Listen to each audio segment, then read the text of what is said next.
Hello বন্ধুরা, digital cooking থেকে সবাইকে স্বাগত জানাই। তো আমি আজকে আবার অন্যদিনের মতো নতুন একটা রেসিপি নিয়ে এসেছি।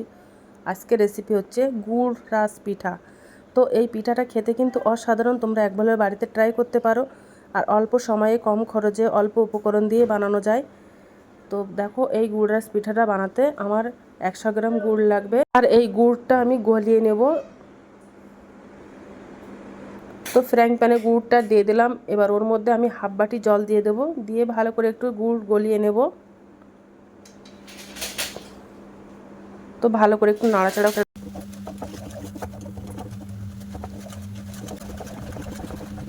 তো গুড় জাল দেওয়া হয়ে গেছে। এবার আমি গ্যাসটা অফ করে দেব। এই পিঠাটা বানাতে আমার 100 গ্রাম সুজি লাগবে। তো এই সুজিটা আমি মিক্সার গ্রাইন্ডারে দিয়ে মিক্সার করে গুঁড়ো করে নেব। তো দেখো, সুজিটা গুঁড়ো করা হয়ে গেছে, একেবারে মিহি হয়নি। এবার গামলা বাটিতে ঢেলে দেব। আমি এবার ওর মধ্যে একটু পরিমাণ মতো লবণ দেব। তো পিঠার মধ্যে দেখো, আমি হাফ বাটি মতো ময়দা দিয়ে দেবো। ওর মধ্যে 100 গ্রাম মতো ময়দা আছে। দিয়ে যে গুড়টা আমি গলিয়ে রেখেছিলাম, এই গুড়টা দিয়ে দেব।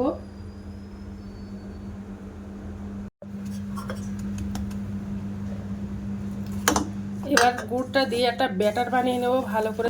তো দেখো, ব্যাটারটা একটু ঘন মতো করে নিয়েছি, একেবারে পাতলা করে নিই।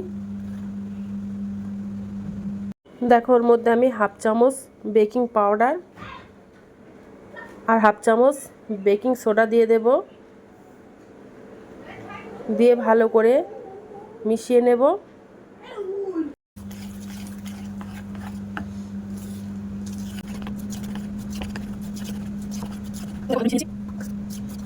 তো ব্যাটারটা বানানো হয়ে গেছে। এবার দেখো, আমি 3টে স্টিলের বাটি নিয়েছি, ওর মধ্যে আমি তেল ব্রাশ করে দিয়েছি। এবার যে ব্যাটারটা বানিয়েছিলাম 3টে বাটিতে হাফ বাটিরও কম দিয়ে দেব।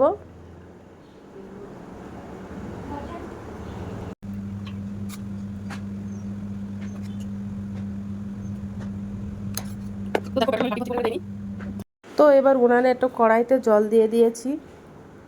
এবার ওর মধ্যে আমি একটা স্ট্যান্ড দিয়ে দিয়েছি। দিয়ে এবার 3টে বাটি দিয়ে দেব। দিয়ে এবার ভাপটা দিয়ে দেব পিঠাগুলো।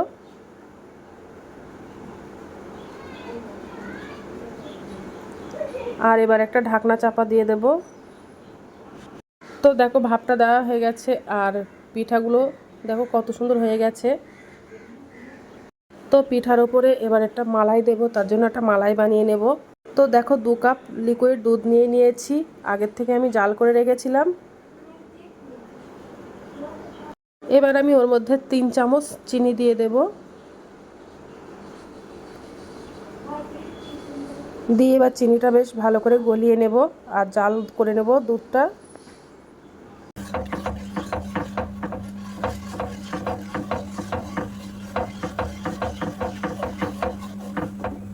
দুধটা ভালো করে জাল করে নিয়েছি। এবার আমি ওর মধ্যে 2 চামচ কর্নফ্লাওয়ার দিয়ে দেব।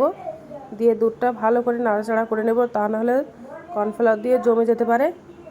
দেখো, মালাইটা আস্তে আস্তে ঘন হয়ে আসছে, আর একটু ঘন করে নেব। দেখো, এই মালাইটা প্রায় হয়ে গেছে। এবার ঠান্ডা হয়ে গেলে আরও কিন্তু জমে যাবে। এবার আমি গ্যাসটা অফ করে দেব। এবার আমি পিঠাগুলো নিয়ে নিয়েছি। এবার যে মালাইটা বানিয়েছিলাম, মালাইটা পিঠার উপরে আমি দিয়ে দেব, একদম ভর্তি করে দিয়ে দেব, সমান সমান হয়ে যাবে একদম।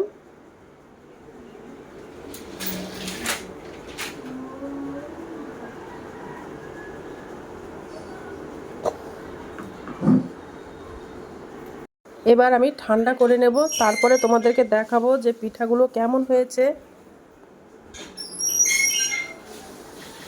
তো দেখো, পিঠাগুলো জমে গেছে। এবার আমি একটা ছুরি দিয়ে পিঠাগুলো তুলবো।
পিঠাটা আমি দেখাবো।